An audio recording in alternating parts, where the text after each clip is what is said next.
মাছের মাথা তো অনেকে খেতে পছন্দ করেন না, কিংবা যারাও খেতে পছন্দ করেন অনেকে অনেকভাবে রান্না করেন। আজকে আমি যেভাবে রান্না করেছি টেস্টের দিক দিয়ে 100-তে 100, এতটাই মজাদার হয়েছে। আগে কেন জানা ছিল না যে এভাবে রান্না করলে এতটাই মজাদার হয় এই মাছের মাথা। নমস্কার, সবাইকে স্বাগত জানাচ্ছি নতুন আরও একটি রেসিপি দেখার জন্য। প্রথমে চুলায় চলে আসলাম, কড়াইতে তেল দিয়ে তার মধ্যে দিয়ে দিলাম পেঁয়াজ, রসুন, আদা। এগুলো আমি আগে থেকে কেটে রেখেছি, সেগুলো আমি ভাজি করে নিব। যখন এগুলো একটু হালকা ভাজি হয়ে গেছে তারপরে এখানে দিয়ে দিলাম বড় সাইজের একটা টমেটো, আমি ছোট করে কেটে নিয়েছি। এই 3-4টা উপকরণ যখন ভাজি হয়ে যাবে তখন আমি এখানে দিয়ে দিলাম ধনিয়া বিচি। ধনিয়া বিচিগুলো দিয়ে আমি আবারও কিছুক্ষণ কষিয়ে নিব। এরপরে আমি দিয়ে দিলাম জিরা। এখন এই জিরাটা দেওয়ার পরে সবগুলো উপকরণ আমি ভালোভাবে কষিয়ে নিব, মানে ভাজি করে নিব। আমি 4 থেকে 5 মিনিটের মতো সবগুলো উপকরণ ভাজি করেছি। এবার নামিয়ে পাটায় বেটে নিব আমি। এদিকে আমি মাছের মাথা নিয়েছি দুটো মাছের মাথা কেটে আমি এতগুলো করে নিয়েছি। আপনারা চাইলে গোটাও রান্না করে নিতে পারেন। মাছের মাথায় লবণ আর হলুদ দিয়ে এবার আমি ভালোভাবে মাখিয়ে নিব। মাখিয়ে নেওয়া হয়ে গেছে, এবার চুলায় চলে যাব। কড়াইতে দিয়ে দিলাম সাদা তেল। এখানে সরিষার তেল দিয়েও রান্নাটা করে নিতে পারবেন আপনারা।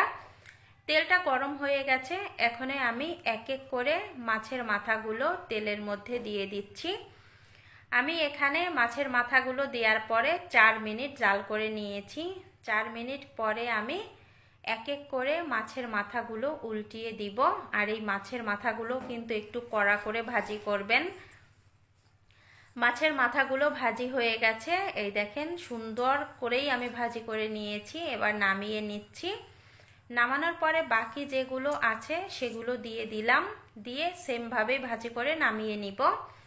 এই তেলের মধ্যে রান্নাটা করে নিব। ফোড়নের জন্য দিয়ে দিলাম কিছু গোটা জিরা, ছোট সাইজের 3টা তেজপাতা, দারচিনি দিয়ে দিলাম, দারচিনি, এলাচ। এগুলো দেওয়ার পরে আমি দিয়ে দিলাম পেঁয়াজ কুচি। এই মশলাগুলো এখন আমি ভাজি করে নিব 2 মিনিটের মতো। ভাজি হয়ে গেছে, এবার আমি যে মশলাটা আগে ভাজি করে রেখেছিলাম সেটা পাটায় বেটে নিয়েছি। আপনারা চাইলে মিক্সিতেও করে নিতে পারেন, তবে পাটায় বাটা মশলায় স্বাদ একটু বেশি হয়, এজন্য আমি পাটায় বেটে নিয়েছি। দিয়ে এবার কষিয়ে নিব।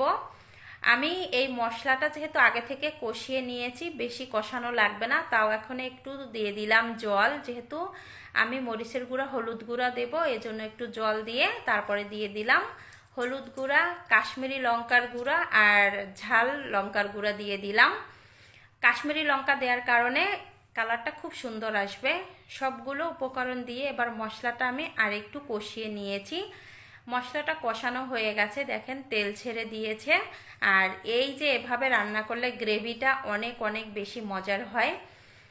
এই তো আমি মাছের মাথাগুলো দিয়ে এবার এই মশলার সাথে একটু নেড়ে চেড়ে হালকাভাবে একটু কষিয়ে নিব। বেশি কষানোর দরকার নাই, আর বেশি নাড়তে যাবেন না, তাহলে ভেঙে যাবে। এখন আমি এখানে দিয়ে দিব জল। জলটা দেওয়া হয়ে গেছে, এবার দিয়ে দিব স্বাদ মতো লবণ। স্বাদ মতো লবণ দিয়ে আমি ঝোলটা ফুটিয়ে নিয়েছি। এবার হচ্ছে ঝোলটা একটু শুকিয়ে নিব। এই তো রান্নাটা আমার হয়ে গেছে, ঝোলটা শুকিয়ে গেছে দেখেন। এখন আমি চুলা থেকে নামিয়ে নিব। অনেক অনেক বেশি মজার হয়েছিল। আমি একটু গ্রেভিটা দেখাচ্ছি, দেখেন কতটা লোভনীয় হয়েছে এই গ্রেভিটা। এভাবে ভাজি করে মশলাটা যদি রান্না করেন তাহলে গ্রেভিটা এরকম সুন্দর আসবে। আপনাদেরও আমি বলবো সেমভাবে একবার হলেও আপনারা বাসায় ট্রাই করে দেখবেন, সবাই প্রশংসা করবে। আজকের ভিডিওটা আমি এখানে এন্ড করলাম।